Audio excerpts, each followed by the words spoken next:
Salam, hər vaxtınız xeyir olsun, xoş gördük sizi. Bəli, yeni il ərəfəsində ən çox satışa çıxarılan məhsullardan biri də yeni il hədiyyə qutularıdır. Azərbaycan Qida Təhlükəsizliyi Agentliyi tərəfindən bu məhsulların satışında artım qeydə alınıb. Eyni zamanda əhalinin təhlükəsiz qida təminatının fonunda da istehlakçılara müraciət ünvanlanıb. Eyni zamanda yeni bir məlumat da var, onda diqqətinizə çatdıraq. 148 sahibkarlıq subyektində 9000-dən çox bu cür məhsula nəzarət tədbirləri həyata keçirilib. Hansı nəticələr əldə olunub, eyni zamanda istehlakçılar nələrə diqqət etməlidirlər, bu barədə daha ətraflı danışacağıq. Yanımda qonağım var, agentliyin əməkdaşı Səma Əsədova. Səma xanım, hər vaxtınız xeyir olsun, ətraflı məlumat sizdən eşidək.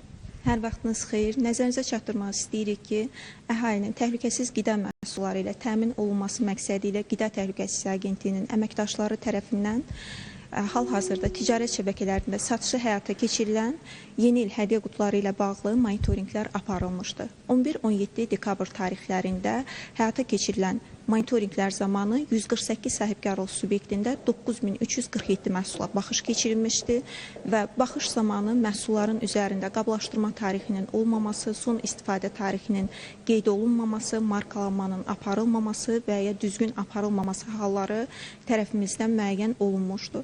Və bir məsələni də diqqətinizə çatdırmaq istəyirəm ki, qanunvericiliyin tələblərinə uyğun olmayan bu kimi məhsullar tərəfimizdən aktlaşdırılaraq satışdan kənarlaşdırılmışdı və hal-hazırda da nəzarət tədbirləri davam etdirilir.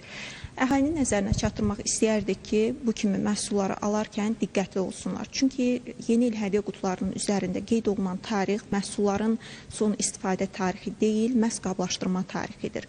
Və eyni zamanda bildirmək istəyirik ki, bu cür qutuların içərisində olan qida məhsullarının üzərində istehsal tarixi, son istifadə tarixi, istehsalçının adı, ünvanı və digər zəruri məlumatlar aydın və oxunaqlı şəkildə qeyd olunmalıdır. Və bir halı məqsədə uyğun hesab edirik ki, xüsusi saxlama şəraiti tələb olunan məhsullar bu qutuların içərisində yerləşdirilməsi tövsiyə olunmur.